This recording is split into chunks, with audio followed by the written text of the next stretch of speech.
আচ্ছা, আপনি কি কখনো ভেবেছেন আপনার জীবনের সিদ্ধান্তগুলো কি সত্যি আপনি নিচ্ছেন, নাকি অদৃশ্য সুতোয় বাঁধা কোনো পুতুলের মতো কেউ আড়াল থেকে আপনাকে নাচাচ্ছে? আমরা যাকে ভাগ্য বলি কিংবা পরিস্থিতি, সেটাই কি সেই সুতো? আজ আমরা ডুব দেব বাংলা সাহিত্যের এমন এক উপন্যাসে, যা পড়ার পর আপনার নিজেকে স্বাধীন মানুষ নয়, বরং প্রকৃতির হাতে বন্দী এক অসহায় পুতুল মনে হতে পারে। স্বাগতম আমাদের আজকের এপিসোডে, যেখানে আমরা শুনব মানিক বন্দ্যোপাধ্যায়ের কালজয়ী সৃষ্টি পুতুল নাচের ইতিকথা। গল্পের শুরুটা হয় গাওদিয়া নামের এক অজপাড়াগাঁয়ে। সালটা ১৯৩০-এর দশক। গ্রামের আকাশ, বাতাস, কুসংস্কার আর মানুষের জটিল মন সব মিলিয়ে এক অদ্ভুত পরিবেশ। এই গল্পের নায়ক শশী, কলকাতা থেকে ডাক্তারি পাশ করে আসা এক যুবক, আধুনিক বিজ্ঞানমনস্ক, যুক্তিবাদী। কিন্তু ভাগ্যের পরিহাসে সে আটকা পড়ে যায় এই গাওদিয়া গ্রামে। শশী যেন এক পর্যবেক্ষক। সে গ্রামের মানুষের অজ্ঞতা, ভণ্ডামি আর নোংরামিগুলো দূর থেকে দেখে। সে ভাবে সে এই কাদামাটির পুতুলগুলোর চেয়ে আলাদা। সে এদের নাচ দেখছে, কিন্তু সে নিজে এই নাচের অংশ নয়। কিন্তু শশী কি সত্যিই আলাদা, নাকি সেও অজান্তেই জড়িয়ে পড়ছে এক জটিল জালে?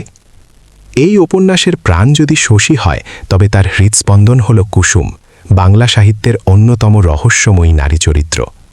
কুসুম বিবাহিতা, কিন্তু তার স্বামী পাগল। গ্রামের সবাই যখন কুসুমকে অবহেলা করে, শশী তখন তার ব্যক্তিত্বের প্রতি আকৃষ্ট হয়। কিন্তু এই আকৃষ্ট সাধারণ প্রেম নয়। কুসুম শশীকে ভালোবাসে, কিন্তু শশী, সে তার আবেগকে যুক্তির শিকল দিয়ে বেঁধে রাখতে চায়। এক ঝড়ের রাতে কুসুম শশীকে জিজ্ঞেস করে, আচ্ছা ছোটবাবু, আপনি কি পাষাণ? শশী উত্তর দিতে পারে না। শশী বুঝতে পারে সে কুসুমের প্রতি দুর্বল, কিন্তু তার তথাকথিত উচ্চবিত্ত অহংকার এবং শহরী মানসিকতা তাকে কুসুমের কাছে ধরা দিতে দেয় না। কুসুম যখন বুঝতে পারে শশী তাকে ভালোবাসলেও সমাজের ভয় বা নিজের জড়তার কারণে কাছে টানবে না, তখন কুসুম যে সিদ্ধান্ত নেয় তা আপনাকে চমকে দেবে। সে শশীকে ছেড়ে চলে যায় বৃন্দাবনে, চিরকালের জন্য। প্রেম যেখানে শরীর কিংবা প্রাপ্তি নয়, বরং এক অদ্ভুত মনস্তাত্ত্বিক খেলা, মানিক বন্দ্যোপাধ্যায় ঠিক সেখানেই আঘাত করেছেন। গল্পে আসে আরেক চরিত্র, কুমুদ, শশীর বন্ধু।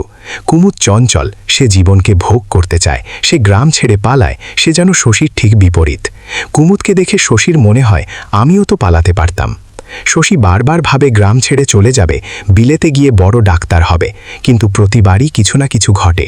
কখনো বাবার অসুস্থতা, কখনো গ্রামের মানুষের মায়া, কখনো বা নিজেরই মনের দ্বিধা। শশী বুঝতে পারে সে আসলে স্বাধীন নয়। সে ভাবে সে সিদ্ধান্ত নিচ্ছে, কিন্তু আসলে পরিস্থিতি তাকে যা করাচ্ছে সে তাই করছে। উপন্যাসের শেষের দিকে আমরা দেখি এক করুণ পরিণতি। গ্রামের মানুষ, প্রকৃতি, ঝড় বৃষ্টি সব কিছুর কাছে শশীর বিজ্ঞান, শশীর যুক্তি হার মেনে যায়। উপন্যাসের নাম পুতুল নাচের ইতিকথা কেন? কারণ লেখক মানিক বন্দ্যোপাধ্যায় দেখাতে চেয়েছেন আমরা সবাই আসলে পুতুল। আমাদের নাচাচ্ছে কে? ঈশ্বর? না, মানিকবাবুর মতে আমাদের নাচাচ্ছে আমাদের প্রবৃত্তি, আমাদের পরিবেশ আর আমাদের জিনগত স্বভাব। শশী সারা জীবন নিজেকে গ্রামের মানুষ থেকে আলাদা মনে করত, কিন্তু গল্পের শেষে দেখা যায় শশী সেই গ্রামেরই এক সাধারণ মানুষে পরিণত হয়েছে। তার স্বপ্নগুলো মরে গেছে, তার প্রেম হারিয়ে গেছে। সে এখন শুধুই একজন গ্রাম্য ডাক্তার, যে কিনা তার বাবার মতোই সাংসারিক জটিলতায় বন্দী।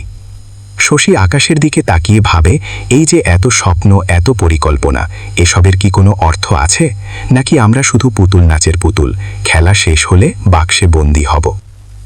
বন্ধুরা, পুতুল নাচের ইতিকথা শুধু একটি প্রেমের গল্প বা গ্রামের গল্প নয়, এটি মানুষের অস্তিত্বের গল্প। শশীর মতো আমরাও ভাবি আমরা আমাদের জীবনের চালক।